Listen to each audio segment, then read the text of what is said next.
Hi everyone and welcome back. Can you believe it? We are already at our second last week of managing challenging behaviors for children with autism. And if you have missed any of it in the earlier videos, don't worry because I've already linked them up in the description box below. Today's topic is something simple yet powerful. Less is more. Your child can follow instructions too. For example, take shoes and wear. We are going to explore how to cut down on the number of words we can use to actually help our children respond to instructions better. So are you ready? Let's go. Let me start by sharing with you a real life story. I once worked with a mom who was trying to get her son Marcus, a pseudonym, ready to leave the house. She said to her son, "Marcus, go and wear your shoes and wait for me at the door, okay?" Marcus responded, "Okay," but the next second, he giggled and ran to the sofa instead and just lied on the sofa. Sounds familiar? Maybe your child says okay too, but then does something completely different. Or maybe your child does not respond at all and just seems to be lost in his or her own world. Your child is not just ignoring instructions. They may simply not have understood your instruction and what is expected of them at that point of time. So it's not about refusal, it's about processing. Besides comprehension, other factors that impact how well your child can actually take the instructions is how much attention they are giving to you at that point of time. Have you gotten their attention before giving the instruction?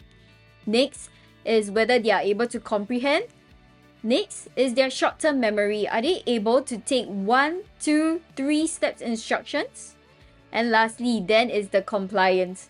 Today, we are going to look at how we can support and build those skills effectively. Why is taking instructions so important? Being able to follow them is vital life skills that help our children participate more independently and confidently in everyday settings. Verbal instructions are part of daily life, whether it's at home, in school, by the teachers, or even in the community. So we can think about the cashier giving a specific instruction. Give $1. Now, let's break down what verbal instruction is to your child. So verbal instructions is not just listening, it's about hearing your words, your instruction, and then understanding the meaning. Do they understand the words that you're saying? Or is it new to them?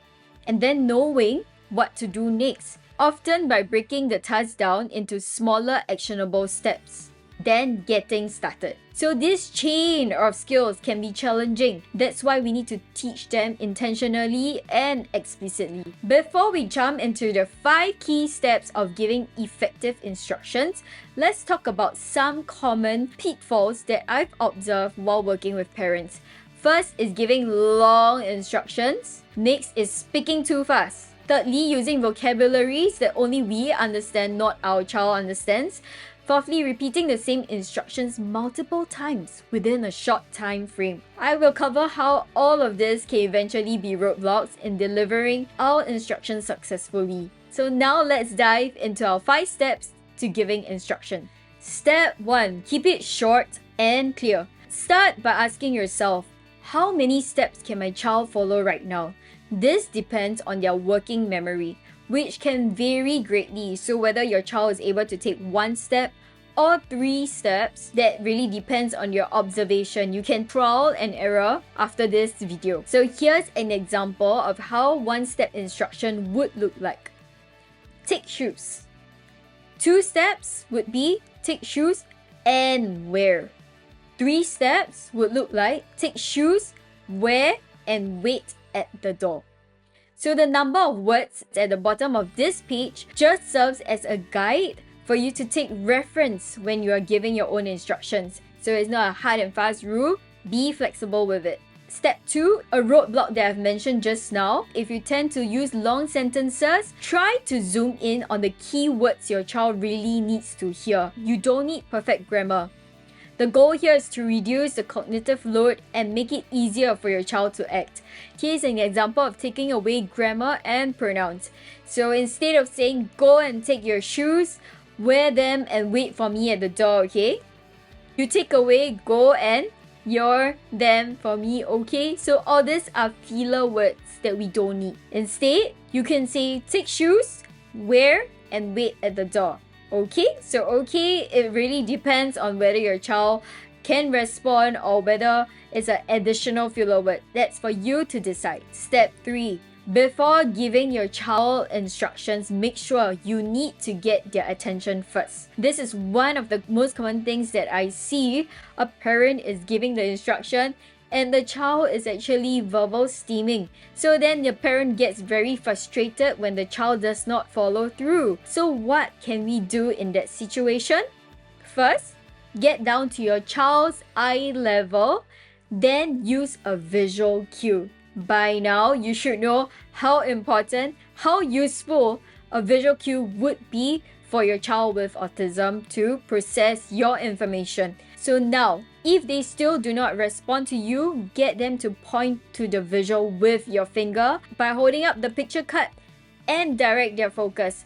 Once you have gotten their attention, then you say the instruction once at a moderate pace. So let me show you how different pacing sounds like. Here's too fast. Take your shoes and wear and wait at the door, okay? That's too fast. Your child might not catch a single word that you just said. He might just hear okay. Now, we do not want to talk to our child as if he cannot hear us or as if he cannot process information at all. Here's an example of too slow. Take shoes, wear, and wait at the door. Can you imagine if somebody comes to you and start talking like that? Would you get frustrated or would you also tune out because the words are coming in too slowly? Similarly, for our child with autism, we need to think from their perspective as well and treat them with respect. So this is a good and clear pace you can model after. Take shoes, wear, and wait at the door. You can get them to point so that they can follow through what you are saying. If it's a picture card of a boy wearing shoes or themselves wearing shoes, then that's going to be even more helpful for your child to understand what is expected at that point of time. And step 4, once you have given the instruction, wait and watch. Your child needs processing time. Repeating instructions can only increase their sensory overload. So let's think of it like a traffic light. For that illustration, let's just watch this video. By pressing the traffic light button multiple times, do you think that the red man will turn into green man faster? The answer is no. Same for your child. Saying it 3 times won't speed up their understanding. So here's what we can do instead. We wait and watch after giving the instruction, and if your child follows through, then we praise them. But if they don't respond after a 3 seconds pause, then we gently prompt them physically from behind them and repeat the instructions when you're prompting to help them to associate the words to action. For example, take shoes. Guide from behind, go to your child, hold their hand, hand over hand, and walk them to their shoes and pick it up. Take shoes. So then they start to associate the words take shoes with the action taking shoes. Before we move to step 5, here are some additional supports that I found it extremely helpful with the families that I've worked with. Pairing a visual cue with our verbal instructions makes a huge difference.